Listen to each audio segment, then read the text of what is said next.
putting it back here is not like, that's not gonna happen. I don't know, this just feels super close. What's up, y'all? How y'all doing today? It's your girl Khrisace, and I'm back with another freaking video. I feel super close. But when I back the camera up, it jumps like too far back. Oh, it won't even let me do it right now. It jumps too far back, and then I don't know what the heck is over here, but it blocks it. So it like blocks half of that off. And I try to get it off because it shows that it's blocked, and it just won't. Whatever. Anyways, y'all, I just put up to my job. And I completely forgot to record this yesterday. But yesterday, y'all, for one, my job is literally getting on my nerves. Okay, it's getting on my nerves. I was hired for this specific position, Monday through Friday. Boom, you know? And this job can't keep nobody.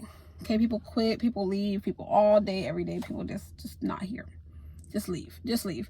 So, because my schedule, you know, I have my babies, and then my babies have classes, and then this and this and that. I can only work a certain amount of hours, which most likely is nighttime.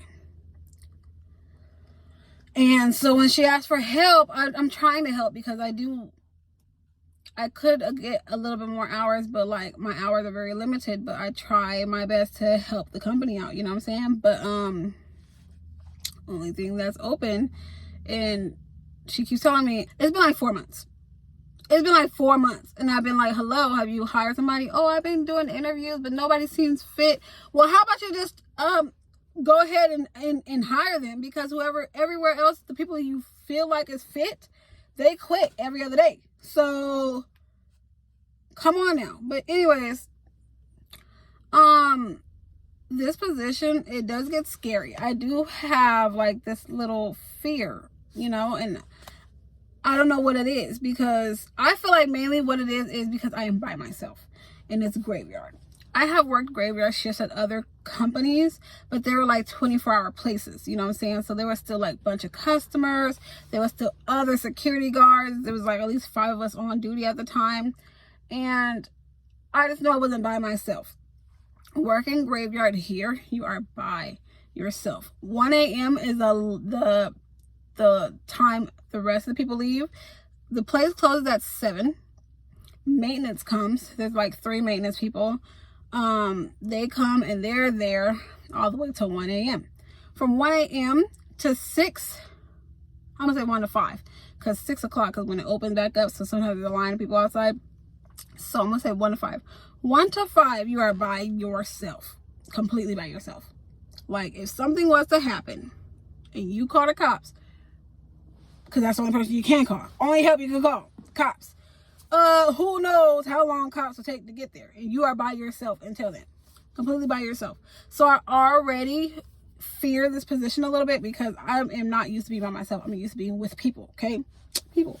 And then I'm a girl, you know, I don't know, maybe just because I'm a girl, and there is a lot of homeless and druggies around the company. So they're walking around and they're in places that they're not supposed to be. And 2, 3 in the morning, we have to, well, every hour we have to walk. Literally every hour. You have to walk inside and outside every hour. I wish at night we did not have to walk because it's just scary. Having these people who mind isn't right is scary, right? And we sometimes walk in very tight areas, and some of these areas could be very dark, or sometimes it's lit up too much. Like the light on a light in this one area is so bright I can't see. I'm literally like this. So if somebody's literally in that dark, in that corner, they try to brighten up, you know, because it's usually really, really dark in that corner. They try to brighten it up, and now it's too bright. I feel like somebody can get me. I do. Okay, anyways, let me get to the main point of this story. Main point of the story is, yesterday, I'm doing my rounds. It's during the day. I love this shift. There is a lady who lives across the street, and well, there's like a whole like complex right there. It's not like apartments, but there's like home after home after home after home. Anyway, she comes to me and she's like, hey, can I talk to you? I'm like, yeah. I'm thinking she was gonna have complaints like, hey, I don't like the people park like over here by my house or anything like that. I'm thinking that's what she's gonna say. And she starts explaining this guy. She's like, hey, have you seen this guy? He's this height, this hair, da da da da da. Like, she's explaining him. I'm like, yeah, that's one of the guys that I see all the time. I kick him out. You know, I tell him he can't be on property. He's one of the regulars. I always say, you gotta go. She was just like, yeah, I want you to watch out for him. She was just like, I be having this horrible feeling out here. She's like, it's only out here. She's like, when I'm outside at night sometimes, I have this horrible, horrible feeling. And she's like, sometimes I feel like I'm just being watched. She's like, it could be the millions of cats, because there's millions of cats out here, which there's a lot of cats out here, okay? A lot of cats. But I really have this horrible, horrible feeling. So I'm like, when she's talking, I'm starting to get why I have this feeling here. Like, I've never had this feeling before, but at night, when I come outside to do my hourly walk, I feel like something is watching me. I do. Like, when she said that, I'm like, I feel that too. Like, when she said that, I literally was like, I feel that too. And I literally sometimes, I used to, but my freaking phone is now broke. I used to, my phone is broke, so I can't hear it no more. Before I had earphones, now I can't hear my earphones. I would listen to like a lot of holy things, a lot of you know, Bible scriptures, or listening to church services and stuff like that. So I really didn't too much pay attention. But now that I don't have that no more, and I can't listen to it no more until I get some new earphones, I am freaked out. I don't know what it is about nighttime out here. It just freaks me out. So that's what she was saying. She was like, it freaks me out, but at night, I don't come out here at night. She's like, me and the neighbors, she started pointing out all the houses. She was like, none of us, we all have this thing to where we do not come outside at night. Simply because, and she started explaining that guy again. I'm like, yeah, I seen him around. I kick him out the property all the time, and da da da. She's like, yeah. And I'm like for a fact, she's like, yeah, he's down in the system. Like, he is like a offender. He's a sex offender. Like, he's a rapist. Watch out for him. And I'm like, boom. Whew, girl, why'd you tell me this? Like, seeing this guy so many times at night, it does freak me out. But there are times where sometimes when I bump into him, I do feel just a little bit more comfortable, because I know I'm not outside by myself anymore. Does that make sense? Like, before I was by myself, like, oh, anybody can grab me, anybody can do something to me, you know what I'm saying? But then I see him, and even though I tell him, like, hey, you know, you can't be you can't be on the property, I'll allow you to charge your phone or whatever at this time, but you know, you gotta go. I do feel a little more comfortable, because I feel like now somebody's here with me just in case something happens. But just to know that this guy that I kind of felt, only time he scares me, he scared me twice, okay? And that's because, like I said, there's this corner we go down, and this bright light is on you. Until you pass that light, then you can see. There's a time I went down that alley to do our scans, and he's literally sitting under a bench, not a bench, a bush. He's sitting under a bush. And so when I seen a leg, it scared the hell out of me. And I'm thinking, please don't be dead. Like, I'm seriously thinking, like, please don't be dead, because I don't know how the heck I will ever get that out of my head. I walked in and seen the dead body. Like, don't want to see that. So when I looked to see, I'm like, I finally like followed all the way up to the face. And I'm like, oh my God, what are you doing back here? You cannot be back here. You're not allowed to be back here. He's like, oh, I'm so sorry. I didn't know y'all came back here. But now to think that he was back there, it's a straight, like, blocked off alley. So there is no running. If I was to try to run, now he's like ahead of me. That's the only way out. You only can get one. There's one way out, one way in. And I had walked in so to the point where he is like blocking, you know, the entrance. So like, he's standing more towards the entrance. So if he really wanted to do something to me that night, he most definitely would have, because I was blocked in to that area when I asked him to go. So that part scared the hell out of me. But like, I kind of let it go, because I'm like, I see this guy all the time, you know? And so then literally she came to me yesterday telling me this. So I'm like, it hit me that she told me this Tuesday. Monday night, Monday night when I walked over there and I came out, now I'm really just freaked out. I came out and then I did another scan and then I walked across the street. When I was walking across the street, I seen him, boom, go into that same alleyway, which I told that guy he can't be in that alleyway. He walked right into that alleyway, right, like not even 2 minutes after I came out.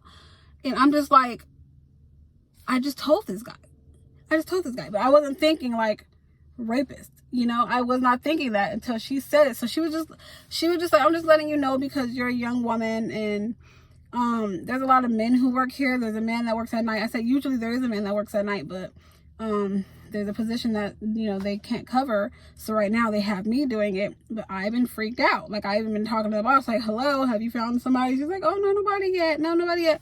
Find somebody, please, because I really, really, really, really, really don't like this position. I really, really, really have a bad feeling about this position. And even before this lady had came and told me that made it worse. That's like icing on the cake now. Now I really am scared as F to walk, especially that alley. I feel like everywhere else, it's like out in the open. I have time to run. You know, I have time to get away. Being stuck, especially in that alley, is just kind of freaking scary. That's not the way I was going to tell the story. It's really not the way I was going to tell the story. I was going to say, I was walking, a lady came and spoke to me. And she even was like, girl, keep a knife in your pocket and all that type of stuff. I said, oh, baby, you gotta let me know. When I say I work this graveyard and I'm scared already working this graveyard shift, baby, I got stuff on me. Okay, I got stuff on me. So I'm not gonna show you what I got, but it's not a gun. Not a gun. But I said I wanted to go get like a little pellet gun or whatever they're called to just to protect myself, just to hurt you, not kill you. I don't ever want to kill anybody. Ever. I don't want to kill nobody. I just really want to hurt you. Like, boop, back up. Like, boop. It's gonna hurt you. You're gonna feel these. It ain't gonna kill you, but you're gonna feel it. You're gonna get some bruises. But back the hell up. So I did want to go get that. But like now at this point, like I don't even want to work that position no more, because it's like, you're telling me that this man that I was already kind of like iffy about, but I did feel comfortable sometimes seeing him just because I know I'm not the only person outside at that time, that it's just me and the rapist. It's literally me and the rapist from like 1 to 5 a.m. daily. And I'm putting myself to walk out there with him every hour. On top of that, I see him do drugs a lot. Like, sometimes I tell him, like, pick your stuff up. You got to go. You can't do the drugs on campus. Not campus. You can't do that over here. Do it across the street. You can't be all over here. You can't this. You can't that. So it just scares me. Like, what if he just gets, like, so high or too high out of his mind and just attack me or something? Like, it's just scary. I never even thought about it until, like, yesterday. Like, I did think, what if, you know, he gets mad at me and don't want to leave, or gets mad at me because I'm telling him to take his drugs elsewhere. But I never thought rape. And I never thought he had like a full-blown. And she also told me that literally like 2 blocks down the street, the park, which I know that park, our kids play football. Well, they practice football over there. And I was always told there's a lot of druggies, so they don't like kids going to the bathroom by themselves. A parent has to walk a kid to the bathroom because there's a lot of druggies over there. She said there's 13 different offenders there. 13 different offenders there at that park. They stay at that park all the time, and it's like right there. And I don't like it. It just makes me really, really, really not want to work graveyard anymore. It just threw me off, and I'm kind of mad that the way I told the story is just way off. But it just makes, I'm like in awe because it literally just happened, and I'm kind of freaked out, and I don't know what to tell my job because I really don't want to do this position anymore. Okay. Catch you on the next one. Bye.